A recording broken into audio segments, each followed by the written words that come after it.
Setiap hari kita menjalani kehidupan dengan berbagai hak yang kita nikmati, baik itu hak berpendidikan, hak untuk memilih, dan hak untuk mendapatkan hidup yang layak.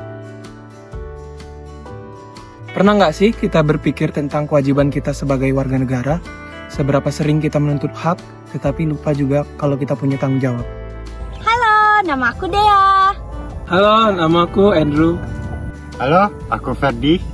Hai, aku Sasa. Hari ini kita akan membahas sesuatu yang sangat kita tuntut, tapi sering juga kita lupakan. Hak dan kewajiban warga negara. Sebagai warga negara, kita punya hak dan kewajiban. Tapi, seberapa banyak mereka tahu dan paham akan hal itu? Mari kita lihat. Permisi Bu, Iya, boleh perkenalkan dirinya terlebih dahulu Bu? ya nama saya Ibu Esther. Saya tinggal di Bandar Lampung, tapi aslinya dari Jawa Timur. Ya. Bu, kalau boleh tahu menurut Ibu, apa sih itu hak dan kewajiban warga negara? Ya, hak itu adalah sesuatu yang harus dilakukan. Ya, kewajiban juga sesuatu yang harus wajib dilakukan oleh warga negara. Selanjutnya Ibu, menurut Ibu nih, apakah semua warga negara itu sudah mendapatkan haknya secara adil? Menurut saya belum ya. Hak sebagai warga negara itu seringkali masih belum adil. Itu tentang hak beragama. Salah satunya adalah pendirian rumah ibadah. Kemudian hak beribadah itu seringkali yang masih menjadi masalah di Indonesia.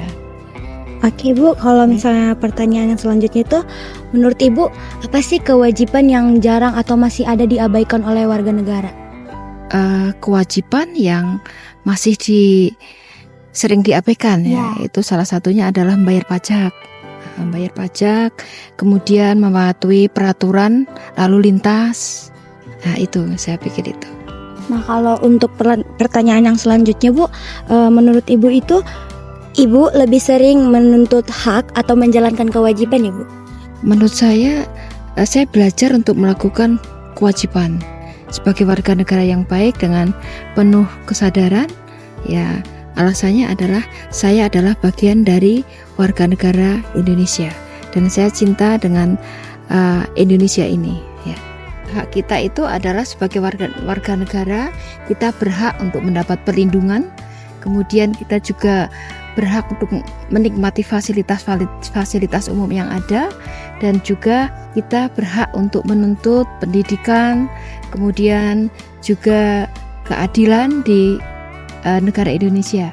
Kemudian untuk kewajiban yang harus kita lakukan, salah satunya adalah membayar pajak, kemudian saling menghormati sesama pemeluk agama, kita menjaga fasilitas umum yang ada di negara kita. Salah satunya mungkin alat telekomunikasi, kemudian fasilitas-fasilitas yang ada, misalkan seperti ini ya, tempat duduk ya, kemudian juga sarana yang disediakan oleh pemerintah, salah satunya sarana pendidikan, kemudian sarana kesehatan, kemudian sarana-sarana yang lainnya. Itu ya, kewajiban kita menjaga supaya apa yang diberikan oleh pemerintah itu tetap awet ya, kita bisa menikmati semuanya. Itu yang dapat saya sampaikan. Terima kasih sebelumnya. Nah, tadi kita udah ngobrol sama Ibu Esther tentang hak dan kewajiban warga negara. Jadi, bukan soal tahu atau enggak, tapi lebih seberapa penting kita menjalankan peran kita. Jika kita ingin hidup di lingkungan yang lebih baik, hak dan kewajiban harus bisa berjalan secara seimbang. Bukan hanya tentang menuntut hak, tapi kita juga harus menjalankan kewajiban sebagai warga negara.